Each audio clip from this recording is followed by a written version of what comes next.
Guys, I've been driving for almost 10 kilometers and all the tuck shops are closed.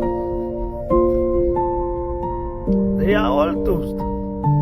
But I'm sad because there's something sad that I can see in the South African eyes.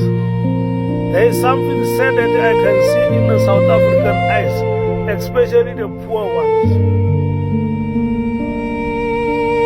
The stress is coming. I think they started closing from yesterday.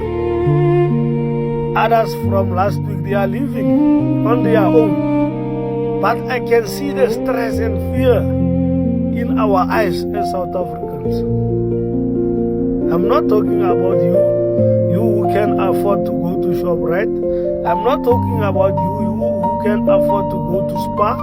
I'm not talking about you who can afford to go to Pick n Pay. No, I'm not talking about you.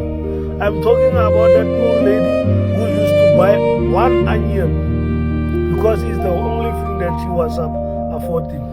I'm talking to that lady who used to buy that small sugar of 150 rand, 1 rand 50. I'm talking to those poor people who are used to buy one tomato. I can see the sadness in their eyes.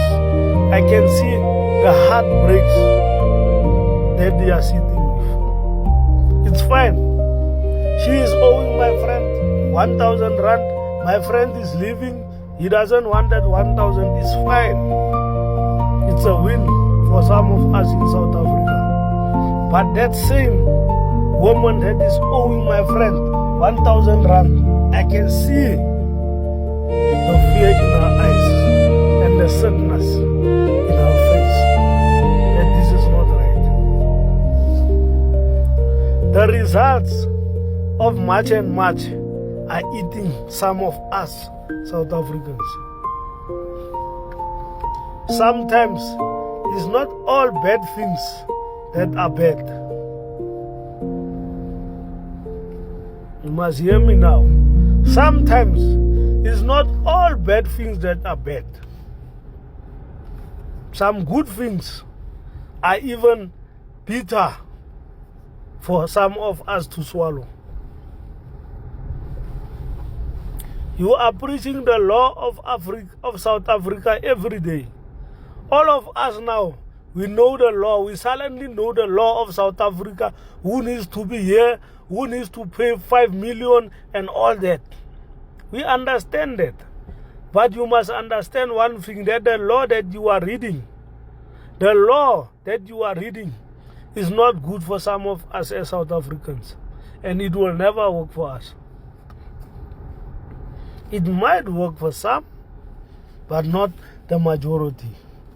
So when you are reading that law and telling the government that this is the law that must be used, you must remember that that law is not good and is not favorable to some of us, especially the poor ones.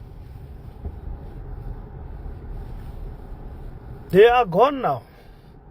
Now we need to see something. We need to see something. How long is it going to take us as South Africans to open these tuck shops while our South African brothers and sisters who are poor are suffering? Mind you, you are fighting these foreign nations. You think you are fighting the government. You are fighting these foreign nations thinking that you want to show Ramaphosa who you are. You want to show Malema who you are. Even someone said these people must go and stay at Malema's house. Malema is not affected by the foreigners leaving South Africa. Ramaphosa is not affected by the foreigners leaving South Africa. The people at the parliament, they are not affected by the foreigners leaving South Africa. A black poor child is the one that is going to be affected mostly. I don't know how do you expect them to start the tuck shops that you are saying that these tuck shops are for South Africans. They don't have food to eat. How are they going to start the tuck shops?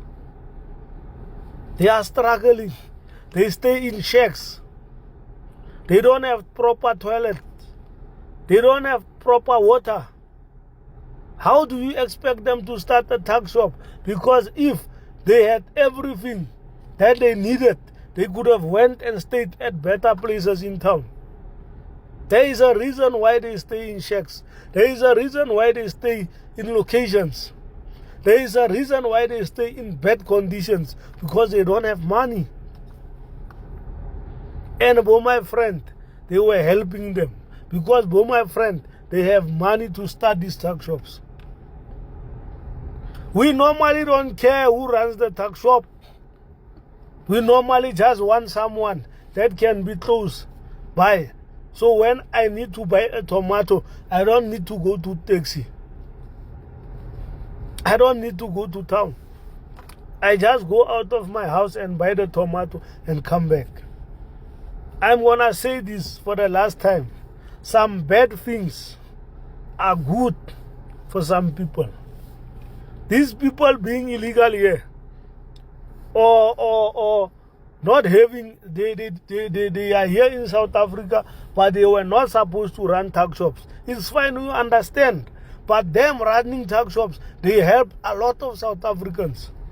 You coming with that law of yours that says you have to have 5 million in order to invest in South Africa, the 5 million that we don't have. We don't have that 5 million. How are we going to start a tuck shop? And I want to tell you something very important. For my friend, they were running these tuck shops, and these tuck shops were not registered. They were not paying tax. And that's one of the reasons they were surviving. You, as a South African, when you register a tuck shop, you will pay tax. Labor will come and inspect your employees. It will inspect your staff, everything. And your tuck shop is going to die, because it will be expensive and we're not going to buy there. Thank you.